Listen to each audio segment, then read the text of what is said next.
Follow कीजिए हमारे Facebook page को और सब्सक्राइब कीजिए यूट्यूब चैनल को टेक्निकल सब्जेक्ट और टेक न्यूज़ की वीडियो सबसे पहले पाने के लिए।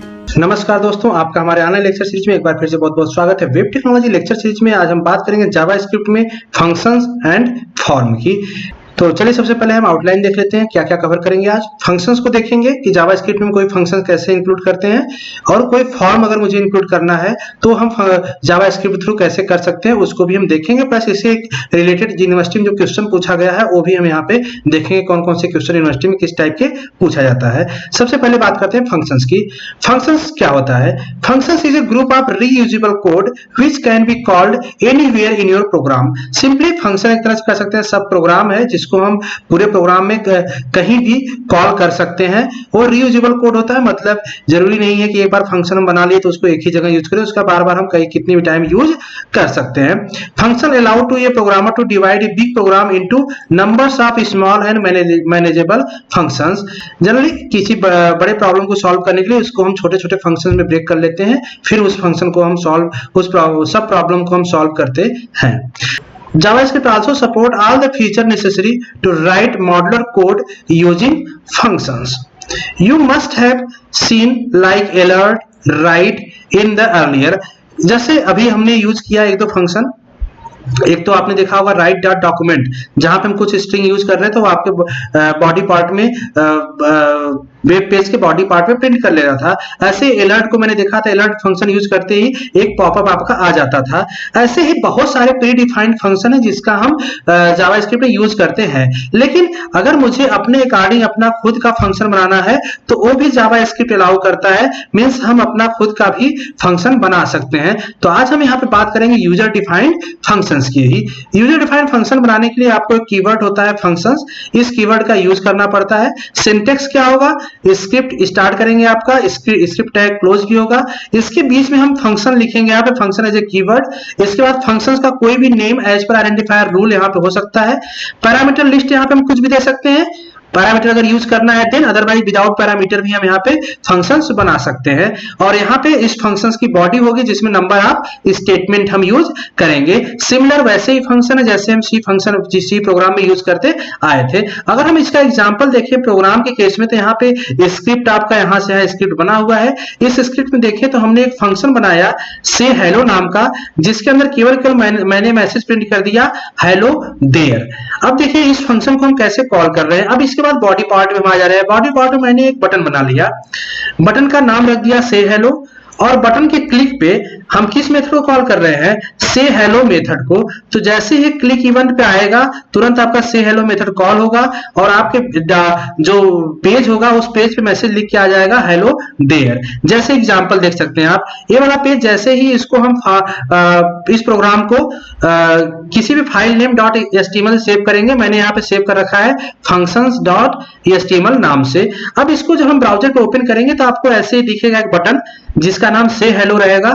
इस पे अगर हम क्लिक करते हैं तो क्लिक इवेंट यहाँ पे काम करेगा और तुरंत किस मेथड को कॉल करेगा? से हेलो को। क्लिक करते से हेलो मेथड पे आएगा तो यहाँ प्रिंट क्या करेगा? Hello there. तो जैसे प्रिंट क्लिक करेंगे आप देखिए ब्राउजर वैसे पेज पे जो वेब पेज है उसी पे आपका हेलो देयर लिख के यहाँ पे आ जाएगा। तो ये सिंपल फंक्शन था जिसका हम यूज करके प्रोग्राम बना सकते हैं। एक हम प्रोग्राम और यूज करते हैं पैरामीटर का। पैरामीटर के साथ हम देखते हैं कि पैरामीटर पास कैसे करते हैं। जैसे अगर यहाँ पे देखिए स्क्रिप्टिंग लैंग्वेज में तो यहाँ पे मैंने एक फंक्शन बनाया से हेलो का ही, लेकिन यहाँ पे मैंने दो पैरामीटर पास किया, नेम और एज। नेम और एज पैरामीटर में क्या वैल्यू आएगा ये हम डिफाइन करेंगे बॉडी के पार्ट में। अब इस फंक्शन में यहाँ पे मेथड इस फंक्शन का बॉडी डिफाइन कर रहा है कि यहाँ पे जो नेम वैल्यू है नेम यहाँ पे प्रिंट कर देगा, इसके साथ इज आएगा, मतलब नेम जो भी वैल्यू आएगा उसके साथ इज कंकर्नेट कर देगा, फिर एज की वैल्यू यहाँ से उठाएगा, फिर यहाँ से स्ट्रिंग आपका ईयर्स ओल्ड कंकर्नेट कर लेगा। अब यहाँ पे हम देखते हैं वैल्यू पास कैसे होता है। अब देखिए यहाँ पे जब हम बॉडी पार्ट में आए तो बॉडी पार्ट में मैंने एक बटन इवेंट बना लिया, एक बटन बना लिया। उस बटन का वैल्यू रख दिया से हेलो। जैसे आप यहाँ पे पहले इमेज में देख सकते हैं, यहाँ पे बटन है से हेलो, इस पे लिखा है। जैसे हम इसको क्लिक करेंगे, ध्यान दीजिए ये वाला मेथड किसको कॉल करेगा, इस मेथड को कॉल करेगा, और यहाँ पे वैल्यू क्या पास होगा, जारा पास हो जाएगा एज ए नेम के पास, 7 आ जाएगा एज के पास। तो अब जो वैल्यू आउटपुट आएगी, नेम के पास कौन सी वैल्यू आ गई, जारा, एज के पास आ गए 7, तो आउटपुट आएगा जारा इज 7 ईयर ओल्ड। अब देखिए यहाँ पे आउटपुट ही आएगा, जारा इज 7 ईयर ओल्ड। इस तरह से हम पैरामीटराइज फंक्शन का भी यूज कर सकते हैं। नेक्स्ट बात करते हैं हम फॉर्म की। JavaScript form is useful to design interactive web page. Various control can be placed on this form are button, radio button, checkbox, text box, drop down menu and so on. बहुत सारे आपके forms में element है जिसको कि हम use कर सकते हैं। हम यहाँ पे एग्जांपल ले रहे हैं रेडियो बटन का। रेडियो बटन कैसे हम यूज करेंगे, अब देखिए जैसे प्रोग्राम है, इस प्रोग्राम को अगर हम देखें तो इस प्रोग्राम में स्क्रिप्टिंग यूज किया गया है। यहाँ पे इस स्क्रिप्ट मैंने क्या किया, सिंपली एक फंक्शन बनाया, फन नाम का फंक्शन है। इसके अंदर हमने एक फॉर्म ओबीजे कोई वैल्यू होगा, यहाँ पे हम पास कर रहे हैं चाहे पैरामीटर, जो भी वैल्यू यहाँ पे आएगी वही क्या करेगा, अलर्ट, एक अलर्ट पॉपअप आएगा, उस अलर्ट पॉपअप पे लिख के आएगा योर फेवरेट कलर इज, और यहाँ पे जो वैल्यू होगी फॉर्म ऑब्जेक्ट के पास वो वैल्यू यहाँ पे प्रिंट कर देगा। अब हम आते हैं बॉडी के पार्ट में। बॉडी पार्ट में मैंने देख रहा है यहाँ पे 4 रेडियो बटन बना लिया मैंने, 4 रेडियो बटन, चारों की रेडियो बटन की वैल्यू मैंने कुछ इस तरह दे दिया, रेड, ब्लू, ग्रीन, येलो। इस तरह से हमने एक वैल्यू डिफाइन किया। ऑन क्लिक इवेंट पे हम कॉल कर रहे हैं इस फंक्शन को। जैसे अगर हम रेडियो बटन रेड को क्लिक करेंगे तो फन जो फंक्शन है उसके साथ दिस मतलब करंट ऑब्जेक्ट, जो करंट ऑब्जेक्ट होगा रेडियो बटन का वो एज ए पैरामीटर पास हो जाएगा यहाँ पे। ऐसे ही अगर हम क्लिक करते हैं रेडियो बटन ब्लू वाले को तो ब्लू वैल्यू यहाँ पे आ जाएगी, जो भी जिसको क्लिक करेंगे वो आ जाएगा। अगर हम इसको आउटपुट देखें, इसको हम सेव कर लेंगे, जैसे radio.html फाइल्स मैंने सेव कर रखा है, ऐसे आप किसी भी नाम से सेव कर सकते हैं। अगर हम यहाँ पे देखें तो ग्रीन को हमने क्लिक किया है, ग्रीन पे जैसे मैंने क्लिक किया तो आप देखिए कौन से इनपुट आया, इस वाले पे आएगा। यहाँ पे ऑन क्लिक इवेंट पे क्या जाएगा, फन फंक्शन कॉल कर रहा है फन को, दिस एज ए पैरामीटर जाएगा, मतलब दिस करंट ऑब्जेक्ट की वैल्यू क्या है, करंट ऑब्जेक्ट वैल्यू ग्रीन है, तो यही ग्रीन वैल्यू यहाँ पे आ जाएगा। आउटपुट एक आपका अलर्ट बॉक्स आ जाएगा, उस अलर्ट बॉक्स में लिख के आएगा your favourite colour is green. ऐसे जिसको हम सिलेक्ट करेंगे वही पॉपअप में अलर्ट बॉक्स में आएगा। तो एक और एग्जांपल हम देखते हैं वैलिडेशन का। वह फॉर्म्स का यूज हम जनरली वैलिडेशन के लिए भी करते हैं। जैसे आप जनरली देखते होंगे कि कोई आपका पासवर्ड फील्ड बना रहे हैं तो 2 पासवर्ड फील्ड होता है, एक बार इंटर पासवर्ड, एक बार वेरीफाई के लिए। अगर दोनों मैच कर जाए तो आउटपुट आ जाए your password is verified, otherwise लिख के आया कि you have not inter your password is not verified, कुछ ऐसे मैसेज लिख के आए। तो हम ऐसा प्रोग्राम बना रहे हैं स्क्रिप्टिंग की लैंग्वेज के थ्रू। तो चलिए देखते हैं प्रोग्राम कैसे बनना है। ये आपका स्क्रिप्ट यहाँ से यहाँ तक स्क्रिप्ट है, 1 बाय 1 बहुत आराम से समझिएगा इसको। यहाँ पे मैंने एक मेथड बताया माई फन नाम का, जहां पे हमने फॉर्म ऑब्जेक्ट के पास कोई वैल्यू होगी जो यहाँ पे आएगी। अब एक मैंने बनाया वेरिएबल माई पीडब्ल्यूडी मैंने एक वेरिएबल बना लिया। इस वेरिएबल के पास क्या आ रहा है, document dot gate element by ID PWD. ध्यान दीजिए प्रोग्राम किस चीज के लिए बन रहा है, 2 फील्ड होंगे, दोनों फील्ड को मैच करना है। अगर दोनों मैच कर जाएगा तो पासवर्ड वेरीफाइड है, अदरवाइज वेरीफाइड नहीं है।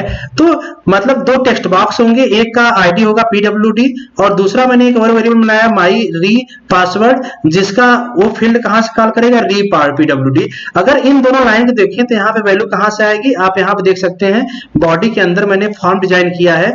फॉर्म 1 में मैंने एक ले रखा है आईडी पीडब्ल्यूडी और एक आईडी लिख रखा है री पीडब्ल्यूडी, और यही वैल्यू यहाँ पे आएगा। मतलब जो बॉक्स बनेगा वहां से पीडब्ल्यूडी वाली वैल्यू पहले वाले की इसके पास आ जाएगी, री पीडब्ल्यूडी वाले की इसके पास आ जाएगी। अब हम क्या कर रहे हैं, यहाँ पे जो माई पीडब्ल्यूडी ये जो यहाँ पे वैल्यू आ रही पहली वेरिएबल पे डॉट वैल्यू इक्वल टू का ब्लैंक है, कोई ब्लैंक वैल्यू कोई वहां पे वैल्यू नहीं दिया है, तो आपका आउटपुट आ जाएगा अलर्ट बॉक्स में you have not entered the password. अगर वैल्यू माई पीडब्ल्यूडी मतलब कि इस वाले का पहले वाले का और दूसरे से इक्वलिटी नहीं है तो लिख के आएगा पासवर्ड इज नॉट वेरीफाइड। अगर दोनों इक्वल हैं तो आपको लिख के आ जाएगा कांग्रेचुलेशंस। तो इसको चलिए हम रन करके भी देखते हैं। अब आप देख सकते हैं इसको जब हम रन करेंगे उस प्रोग्राम को, उस प्रोग्राम रन करने पे आपके लिख रहा है एंटर योर पासवर्ड, एक बॉक्स यहाँ बन गया, दूसरा लिखा री एंटर योर पासवर्ड बॉक्स बन गया। अगर हम यहाँ पे इसको पहले वाले को हम ब्लैंक छोड़ दें और दूसरे वाले को हम यहाँ पे कोई पासवर्ड लिख दिए, अब अगर हम सबमिट बटन पे क्लिक करते हैं, ध्यान दीजिए आपका मैसेज क्या आया, you have not enter the password. क्यों आया? क्योंकि पहला वाला ब्लैंक था। यही आपकी स्क्रिप्टिंग यहाँ पे लग रही है, जो वैल्यू वहां से कॉल कर रहा था ना, ये वाला जो ए वाला है ये माई पीडब्ल्यूडी वाला है और ये वाला बॉक्स माई री पीडब्ल्यूडी वाला है, तो ये दोनों अलग अलग हैं। इस तरह से जब हम इसको अगर हम यहाँ पे कोई वैल्यू दे दें, सपोज मैंने यहाँ पे वैल्यू दे दिया और यहाँ पे हमने कोई दूसरा वैल्यू दे दिया, मतलब मिसमैच करा रहा हूं मैं। अब अगर सबमिट बटन करते हैं तो सबमिट बटन क्लिक किया आएगा, पासवर्ड इज नॉट वेरीफाइड री इंटर, मतलब मैच नहीं किया। अब जैसे ही अगर हम यहाँ पे अगर देखें दोनों सेम वैल्यू लिखते हैं, पासवर्ड में भी और री पासवर्ड में भी, तो इसके बाद अगर सबमिट बटन पे क्लिक करते हैं देखिए क्या आएगा, कांग्रेचुलेशंस, मतलब आपका स्क्रिप्टिंग इस तरह से काम कर रहा है। तो अगर हम यहाँ पे देखें तो यही था, जो दूसरा फील्ड था टेक्स्ट बॉक्स का और री पीडब्ल्यूडी इसका ऐसी था, पहले का था पीडब्ल्यूडी, ऐसे यहाँ पे वैल्यू इन दोनों के पास आया था और ये दोनों वेरीफाइड करके यहाँ पे कुछ मैसेज प्रिंट कर रहे थे। अब चलिए इससे कुछ रिलेटेड क्वेश्चन की बात कर लेते हैं, क्योंकि फॉर्म्स और फंक्शंस में इतना ही है, इससे ज्यादा हम यहाँ पे कवर नहीं कर रहे हैं। क्वेश्चन कैसे बनते हैं, एग्जाम में क्वेश्चन आ सकता है जैसे right JavaScript function for email address validation का, तो ईमेल एड्रेस वैलिडेशन के लिए आप फील्ड बनाइएगा, कोशिश कीजिएगा ट्राई करने की, सॉल्व हो के अगर हो जाए तो आप कमेंट बॉक्स में बताइएगा हो गया। इसके अलावा दूसरा क्वेश्चन हो सकता है write JavaScript function to validate user name, user name कोई होगा उसको वैलिडेशन के लिए दे रहा है कि यूजर नेम, जैसे आप देखते हैं कि अगर हम यूजर नेम कहीं बनाए तो वहां पर रिस्ट्रिक्शन होता है कि कितने लेंथ का होना चाहिए, कैरेक्टर होना चाहिए या न्यूमेरिक होना चाहिए, ये सब आप यहाँ पे वैलिडेशन लगा के कोशिश कीजिएगा बनाने का। एक और क्वेश्चन हो सकता है यहाँ से write JavaScript functions for validate name password field more than 6 character and age field range from 1 to 99 year. अब यहाँ वैलिडेशन आपको इस तरह से प्रोग्राम बनाना है। दूसरा थ्योरेटिकल क्वेश्चन आ सकता है briefly explain the form validation using JavaScript, यहाँ पे फॉर्म को आपको थ्योरी के साथ साथ विद एग्जांपल भी डिस्कस करना पड़ेगा। तो होपफुली यहाँ पे फंक्शंस और फॉर्म आपको क्लियर हो चुका होगा। आज के लिए बस इतना ही करते हैं, नेक्स्ट लेक्चर में बात करेंगे जावास्क्रिप्ट के किसी और टॉपिक पे। धन्यवाद।